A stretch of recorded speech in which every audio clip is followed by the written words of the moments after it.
Welcome back to another tabletop review. Today we'll take a brief look at the ArmaLaser TR8 Grip-Touch activated green laser. A short time ago I did a review on a trigger guard mounted laser system for my Ruger LCP2. As I said during that last review, I'm not promoting any particular laser system or brand, but the LaserMax had a good price and seemed to fulfill the need nicely. However, I also wanted to add a trigger guard type laser system to my SIG P238. And while the LaserMax green laser system, my preferred laser type, was available for my LPC2, the LaserMax system was only available in red laser for my SIG P238, and that was not what I wanted. Now, while I was researching the available laser systems, I came across this ArmaLaser trigger guard mounted green laser system that would fit my SIG P238. And although it was just a little bit more money, it was basically the same type of trigger guard mounted system as the LaserMax. So I thought I'd give it a try. As I said in that previous video, as I've gotten older, my eyes aren't what they used to be, and I have found a good laser has been useful in target acquisition, tracking, and reacquisition. To be clear, I train without the laser on for the most part, so I don't become dependent on it. But I like having that edge just in case, so all of my everyday carry weapons are laser equipped. And it's one of the reasons why I haven't carried this SIG P238 much, even though it's a great little pistol. Why a green laser? Well, green lasers are easier to see, especially outdoors, and green lasers are visible at greater distances. And I prefer an intuitive activation system over a button activated system because under stress there's nothing to remember to do for activation. It's just on. But let's make sure this gun is cleared first.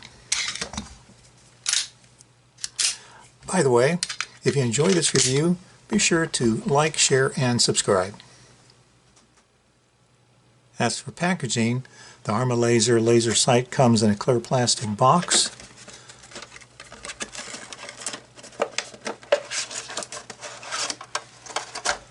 The box includes both the right and the left side of the system. Includes the battery. Has some other paperwork. Also a little tool bag here. Looks like it's got a small Phillips screwdriver, 2 Phillips screws for attaching the unit. It's got the cap for the battery, and it looks like it's got a couple of cleaning swabs there, and it also has a couple of Allen wrenches there for adjusting the sights, and it has a laser warning label there. The installation is fairly simple. We're going to follow the guide here, and you'll notice that we have the parts all out in front of us. We're going to go ahead and put the cleaning swabs away. We won't need those right now, and I'm also going to put the yellow FDA label for the laser away for right now. And the 2 hex laser adjustment keys, I'm going to put those into a little storage bag as well for right now. Making sure that the pistol is empty, we're going to go ahead and install the left side, starting back down under the guard here and working it around the trigger guard into that space in the unit. So pushing it back and up, and it snaps into place. Next we'll hook the right side of the unit into the latch as shown and press the 2 halves together, starting down there, and then bringing the 2 halves together like that. Then we're going to put the locking screws in, and using the screwdriver we'll tighten those down.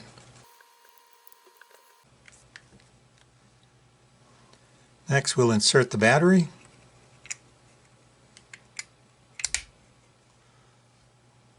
This is the battery door. We'll hook the tab on the lower part to the battery cap there, and there's a small screw there used to hold the cap into place.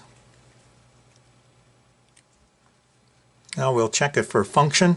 This area right under the trigger guard, if we touch it, it should activate the laser, and it does. So when you grip the gun, it automatically lights up. There we go. All that remains now is adjustment of the laser sight for accuracy, and we have elevation adjustment here, and we have windage adjustment here. Moving the adjustment clockwise moves the dot to the right, and moving the adjustment clockwise for elevation moves the dot down. So making the necessary adjustment should be able to zero in the laser, and there we go.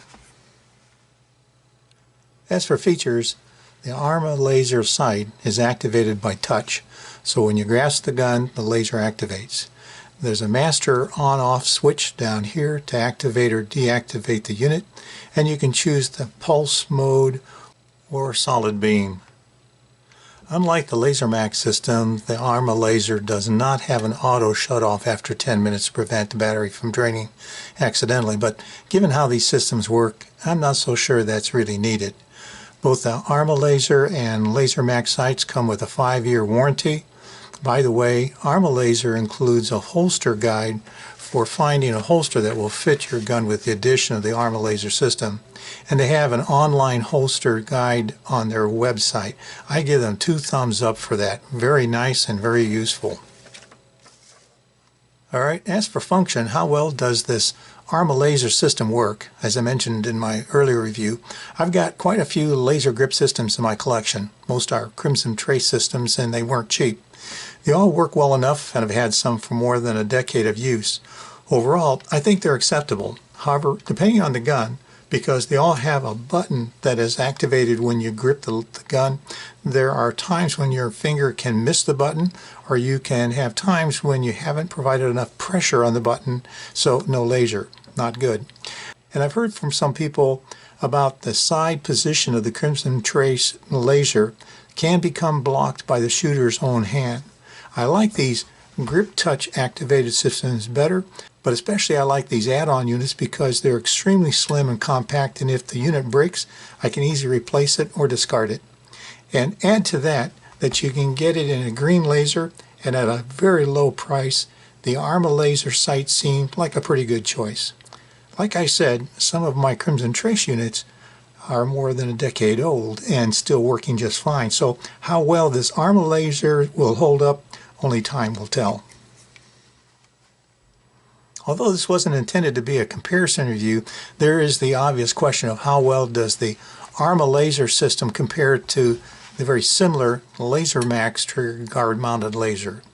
Other than the different on and off switch locations, different battery access, and 10-minute auto off the feature on the LaserMax, the units are pretty much the same as far as features and functions are concerned. Both work well and have competitive pricing. For me, it was a matter of what was available in green laser systems for the firearms I had. Both are trigger guard mounted, touch activated systems, so I rate them as equal for my needs. However, I will point out a minor issue on the LaserMax unit. Here where the 2 halves come together, back here on the trigger guard, there's a sharp edge right here that scrapes my finger when shooting. I found that I need to wrap a piece of tape around the guard here if I want not to be scratched by it. With the ArmaLaser system, there's no problem like that. Nice and smooth.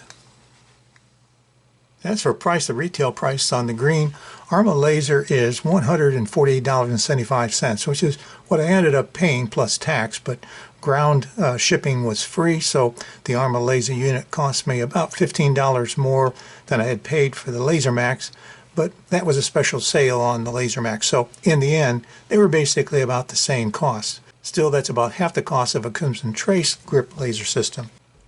Now, before we end today's video, if you haven't already, be sure to like, share, and subscribe down below. And thanks for watching, and I hope you found this video helpful. Now, it's been a couple of weeks since I installed the ArmaLaser TR8 grip-activated green laser on my SIG P238, And since it's now laser equipped, I've made more of an effort to carry the P238 more frequently. And I've also taken it to the range a couple of times as well. So I suppose the questions are, how has the ArmaLaser performed? And how do I feel about it after a few weeks of ownership? And of course, do I still see the ArmaLaser and the LaserMax units as equal? You know, as I said earlier, that I thought the ArmaLaser and LaserMax units were about the same, and they basically are overall. However, the activation area on the LaserMax appears to be slightly more broadly dispersed, which I like, and the unit seems more compact overall.